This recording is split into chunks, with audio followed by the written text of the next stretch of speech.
A common question I hear from people is concerning solipsism. I've gotten many emails on questions of how to address solipsism and how under idealism we can justify the existence of other minds. In this video, I hope to provide a critique of solipsism. The first thing is to consider what solipsism says. If solipsism is true, then only your mind exists. The world that you experience every day is simply a figment of your imagination. In fact, if solipsism is true, then this video is a figment of your imagination. However, there are in fact many reasons why we should reject solipsism. While one cannot completely refute solipsism, one must always remember that just because solipsism is always a possibility, that doesn't make it a probability. The first problem with solipsism is that we cannot control the external world with our mind. If the world only exists in our mind, then we should be able to control it, yet this is not the case. One response to this objection might be that the external world is simply the uncontrolled part of the mind that the conscious agent is exploring. So, the external world is much like an uncontrollable dream, where the entire external world is within your mind, but you as a character in the dream is simply exploring your own mind to learn more about it. However, this response, while logically consistent, has to make unnecessary assumptions about how nature operates on its own. If we are to accept that we cannot control the external world, and if under solipsism everything is mental, then there must be some more powerful aspect of the mind that the solipsist cannot control. And this would collapse to theistic idealism, in which the godlike aspect of the mind the solipsist can't control is in control of the actual external reality of the solipsist. The second problem with solipsism is that it fails to explain basic facts about reality in a way that is not ad hoc. There are three facts that we need to explain. 1.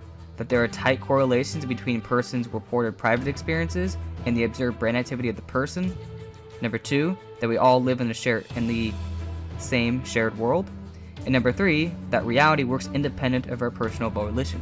One will once again have to say that something outside the conscious agent is the uncontrolled reality of the conscious agent.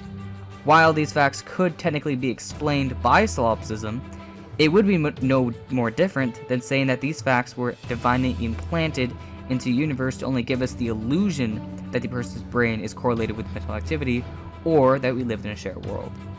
And so, once again, this becomes an ad hoc explanation.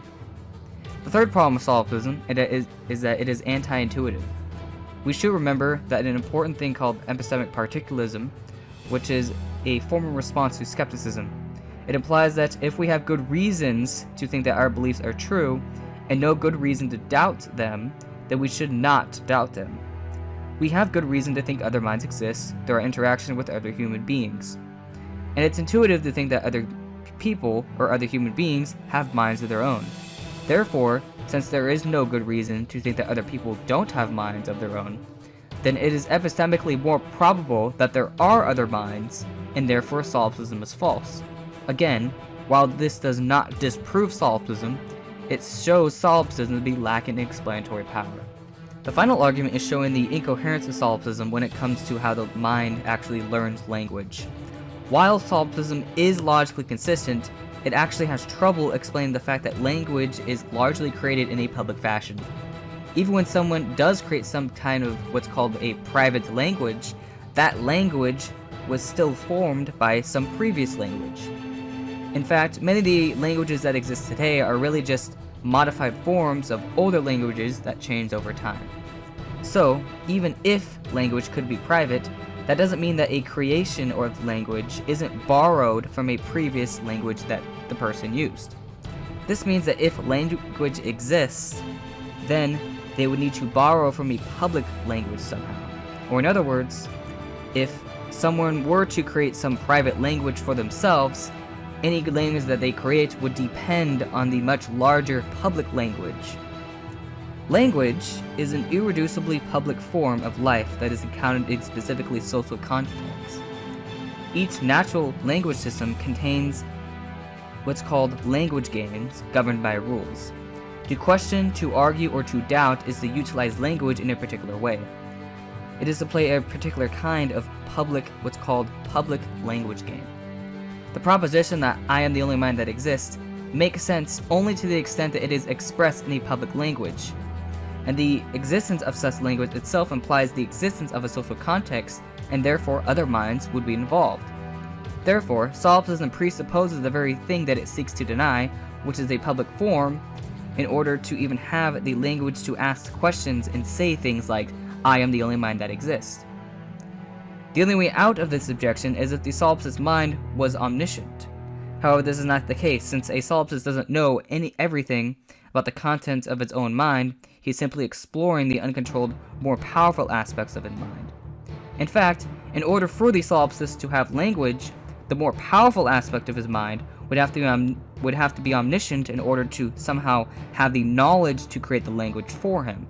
And this would once again apply some godlike entity that is truly in control of the solipsist's experiences.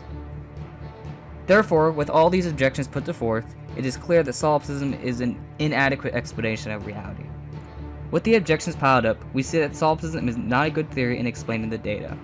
While none of these objections are successful in completely refuting solipsism, they all simply show solipsism to be ad hoc and not parsimonious. So ultimately, solipsism is unsustainable on its own, and therefore we have very good reasons to think that there are other minds that exist other than ourselves.